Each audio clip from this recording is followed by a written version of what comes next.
C'était une matinée ordinaire dans ma vie de professeur de théologie. Le mois d'octobre enveloppait le Minnesota d'une douce fraîcheur automnale, et les feuilles dorées craquaient sous mes pas. À 42 ans, ma vie était bien rythmée entre mes cours, mes recherches et mes moments de prière personnelle. Ce matin-là, comme tant d'autres, je m'étais levé tôt pour ma course matinale, une habitude qui m'aidait à réfléchir et à méditer sur mes enseignements. Mon itinéraire me menait souvent le long des berges paisibles du lac Harriet. Le soleil naissant caressait doucement l'eau, et les premiers chants d'oiseaux accompagnaient mes pensées. Ce jour-là, ma tête était plongée dans ma prochaine conférence sur l'histoire de l'Église. Ironiquement, les événements de cette journée allaient bouleverser tout ce que je croyais comprendre sur le sujet. Au fil de mes foulées, je murmurais des prières silencieuses. Ces moments étaient pour moi un refuge spirituel, un dialogue intime avec Dieu, où je lui confiais mes espoirs, mes questions, et parfois mes doutes. Mais ce matin, une étrange sensation pesait sur mon cœur, comme une anticipation inexpliquée. J'ai balayé cette impression, concentrée sur le prochain virage de mon parcours. C'est alors qu'à 7h43, tout bascula. Une douleur foudroyante transperça ma poitrine, irradiant jusque dans mon bras gauche. Ma respiration devint laborieuse, et une panique sourde s'empara de moi. Moi, en bonne santé, sans antécédent cardiaque dans ma famille, je refusais de croire ce qui m'arrivait. Avant de sombrer dans l'inconscience, une seule pensée me traversa l'esprit, cela ne peut pas être réel. Lorsque je m'écroulai sur le sol, le monde sembla s'éloigner. Mais ce qui arriva ensuite transcenda tout ce que j'avais jamais connu ou même imaginé. Rejoignez notre communauté en vous abonnant à ce canal et laissez un like si vous ressentez l'importance de ces témoignages. Ensemble, continuons à explorer ces vérités spirituelles et à nous soutenir les uns les autres. Je ne sais pas combien de temps s'est écoulé entre le moment où je suis tombée et celui où j'ai réalisé que quelque chose d'étrange se passait. Je me suis soudain sentie flotter, légère, détachée de mon corps. En regardant vers le bas, j'ai vu mon propre corps étendu sur le sol, immobile. Un jeune jogger se précipitait vers moi, son visage crispé par l'inquiétude, tandis qu'il appelait de l'aide et commençait des compressions thoraciques. La scène était à la fois familière et irréelle. Les détails étaient d'une précision extraordinaire, les plis de mes vêtements, la lumière du matin qui jouait sur les feuilles autour de moi, les expressions du jogger. Mais ce qui me frappait, c'était l'absence totale de peur. Au lieu de cela, une paix indescriptible m'enveloppait, comme une brise chaude après une longue tempête. Puis, tout changea. Une force irrésistible me tira vers le haut, au-delà des arbres, au-delà du ciel. Le monde terrestre s'éloignait rapidement, et je me retrouvais plongée dans une lumière éclatante, vivante. Ce n'était pas une lumière aveuglante ou froide, mais une lumière douce, chaleureuse, pleine de vie et de connaissance. Elle semblait m'accueillir, m'embrasser, comme si elle avait attendu ce moment depuis toujours. Je n'étais plus seulement une spectatrice de cette lumière, j'en faisais partie. Mon esprit était inondé de paix et de compréhension. Toutes les questions, les doutes, et même le poids du quotidien semblaient s'évaporer. Pourtant, au fond de moi, je sentais qu'il ne s'agissait pas seulement d'un voyage paisible. Cette lumière m'appelait à quelque chose de plus grand, de plus profond. Et puis, je l'ai vue. Une silhouette se détachait dans cet océan de lumière. Majestueuse et sereine, elle avançait vers moi, et mon cœur, bien que désormais libéré de son enveloppe terrestre, battait avec une intensité que je ne pouvais comprendre. L'inconnu devenait familier, et je savais que ce moment changerait ma vie à jamais. La silhouette avançait lentement, mais chaque pas semblait résonner dans tout mon être, comme si l'univers lui-même répondait à sa présence. Il n'y avait aucun doute dans mon esprit, celui qui se tenait devant moi était Jésus. Ce n'était pas une intuition vague, mais une certitude absolue, une reconnaissance au-delà des mots. Son apparence, pourtant, différait de toutes les représentations que j'avais vues dans les églises ou les livres. Il n'avait rien de ces figures européennes idéalisées. Ses traits reflétaient la terre où il avait marché il y a 2 millénaires, une peau bronzée par le soleil, des cheveux sombres et courts, un visage marqué par la vie, mais empreint d'une sérénité surnaturelle. Ses yeux, cependant, étaient ce qui m'a le plus marqué. Ils étaient à la fois d'une douceur infinie et d'une intensité désarmante, comme s'ils contenaient tout l'amour et toute la douleur du monde. Quand il parla, ce ne furent pas seulement des mots que j'entendis. Sa voix vibrait en moi, pénétrant chaque fibre de mon âme. Mon enfant, dit-il, avec une tendresse inégalée, je t'ai appelé ici parce que tu dois savoir. Il y a des vérités que mon Église a oubliées, des traditions que l'ennemi a tissées pour détourner mes enfants. Je vais te révéler ces choses, et tu devras les partager. Un frisson me parcourut. Moi? Partager cela? Une sensation de peur mêlée d'humilité m'envahit. Mais Seigneur, pourquoi moi? Je ne suis qu'une simple professeure. Son regard devint encore plus profond, et il me sourit avec une compassion infinie. Parce que tu as le cœur ouvert à la vérité et les connaissances pour la transmettre. Ce que tu verras aujourd'hui bouleversera tout ce que tu as appris, mais sache ceci, la vérité libérera mon peuple. Il tendit la main, et soudain, je fus transporté ailleurs. Une bibliothèque céleste se déploya devant moi, remplie de livres d'une lumière vivante. Regarde attentivement, dit-il. Ce que je vais te montrer est essentiel pour dénouer les mensonges de l'ennemi. Je sentais que quelque chose de monumental allait se révéler, et mon esprit s'ouvrit, prêt à recevoir ce que seul Jésus pouvait m'enseigner.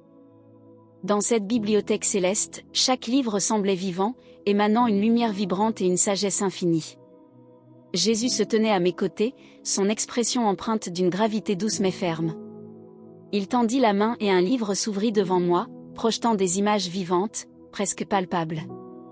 Ce que je voyais n'était pas de simples récits, mais des fragments de vérités intemporelles, des visions de moments clés où l'ennemi avait semé ses déceptions dans les traditions chrétiennes. La première vision se dévoila avec une clarté saisissante. Je fus transporté dans le jardin d'Éden, un lieu d'une beauté inimaginable. Mais mon attention fut immédiatement attirée par une scène familière et pourtant transformée, Ève tendant la main vers un fruit. Contrairement à l'imagerie populaire, ce fruit n'avait rien d'une pomme brillante et lisse.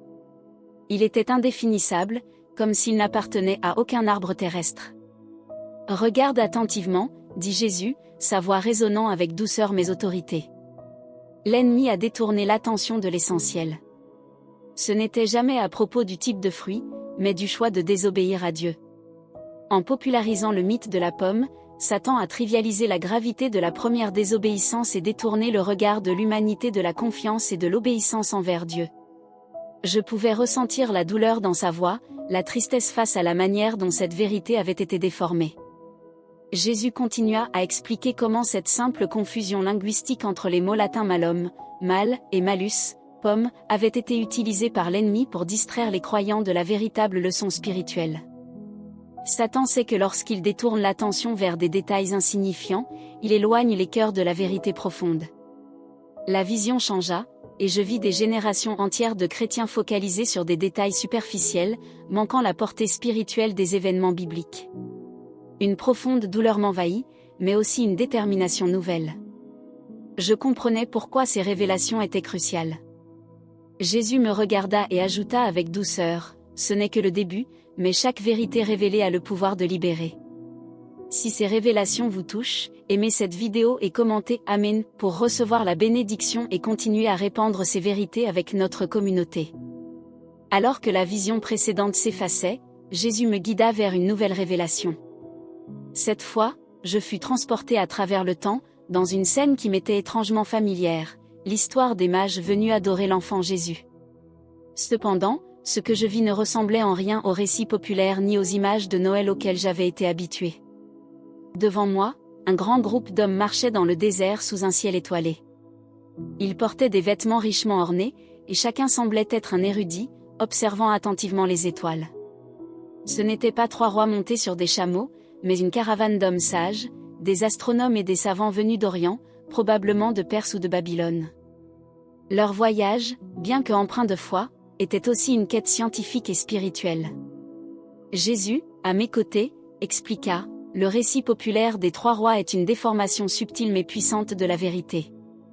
Les Écritures ne parlent jamais de 3 hommes ni de leur statut royal. Satan a utilisé cette simplification pour transformer un moment prophétique en une histoire de conte de fées. Alors que je regardais la scène se dérouler, je compris l'importance des dons qu'ils apportaient.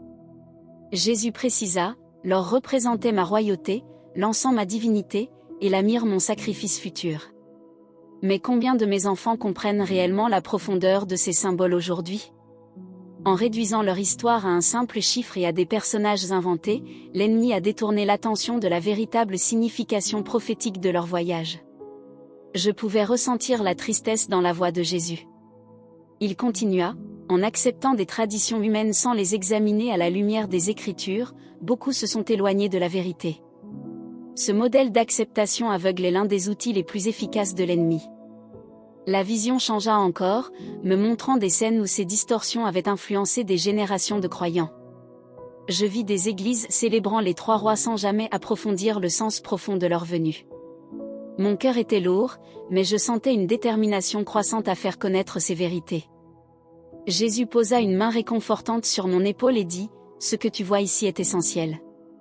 Mais il reste encore beaucoup à découvrir. Prépare-toi, car les prochaines révélations seront encore plus profondes. » La lumière autour de nous semblait s'intensifier, annonçant la suite de ce voyage divin. Alors que la lumière s'intensifiait, Jésus me guida vers une nouvelle vision, plus personnelle et plus troublante encore. Devant mes yeux apparut une femme que je reconnus immédiatement, Marie-Madeleine. Cependant, ce que je vis d'elle allait à l'encontre de tout ce que j'avais appris et cru sur son compte. Elle n'était pas la figure de la prostituée repentie souvent dépeinte dans les traditions populaires. Au contraire, elle était une femme de dignité, issue de la ville de Magdala, et l'une des disciples les plus fidèles de Jésus. Dans cette vision, je la voyais marcher avec assurance, son visage éclairé par une dévotion profonde.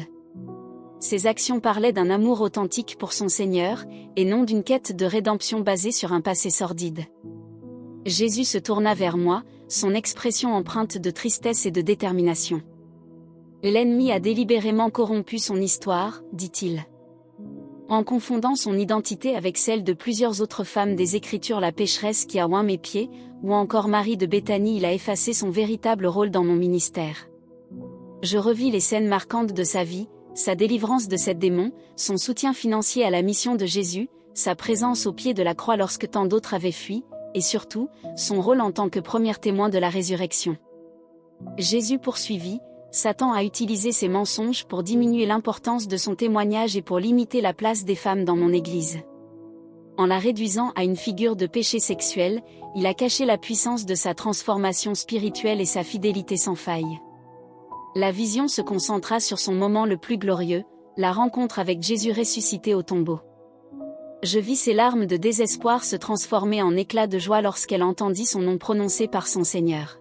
« Marie », avait-il dit avec une tendresse infinie, et en cet instant, toute l'histoire de la résurrection prenait un visage humain, celui de Marie-Madeleine. Jésus ajouta avec gravité, « L'ennemi sait que le témoignage de la résurrection est le cœur de la foi chrétienne. En attaquant l'intégrité de ce témoignage, il a cherché à semer le doute et à éloigner mes enfants de la vérité. Mais aujourd'hui, je révèle ces choses pour que mon peuple retrouve sa liberté. » Je restais en silence, absorbant tout ce que je venais de voir. Cette vérité était à la fois libératrice et accablante. Jésus me regarda et conclut, ce n'est pas seulement pour Marie-Madeleine, mais pour toutes les femmes et hommes dont les témoignages ont été déformés. Maintenant, ils sauront.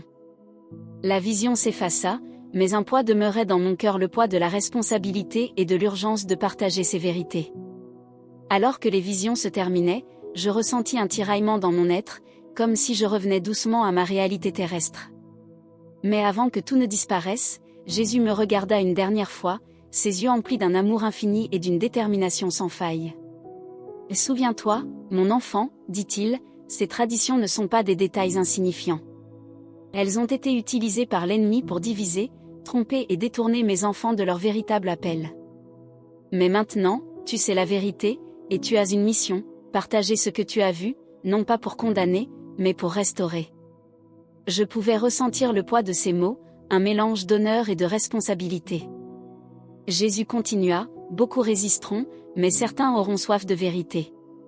Ce que tu partageras leur ouvrira les yeux et leur permettra de se libérer des chaînes invisibles de l'ignorance spirituelle. » Alors que je me préparais à retourner dans mon corps, il ajouta, « Dis-leur que je les aime profondément, que ces révélations ne sont pas un jugement, mais une invitation à revenir à une foi pure et véritable. » Ces derniers mots résonnèrent en moi alors que je sentais mon esprit réintégrer mon corps. Lorsque j'ouvris les yeux, Je me trouvais entourée des médecins et des infirmiers, mon mari James serrant ma main avec des larmes de soulagement. Les événements qui venaient de se dérouler semblaient presque irréels, mais leur impact dans mon cœur était indélébile. J'avais été cliniquement morte pendant plusieurs minutes, mais ce que j'avais vécu dans ce court laps de temps avait transformé ma vie pour toujours. Ce voyage n'est qu'un début, et la prochaine étape vous attend. Cliquez sur la vidéo qui apparaît maintenant à l'écran, elle contient une révélation puissante qui pourrait changer votre vie.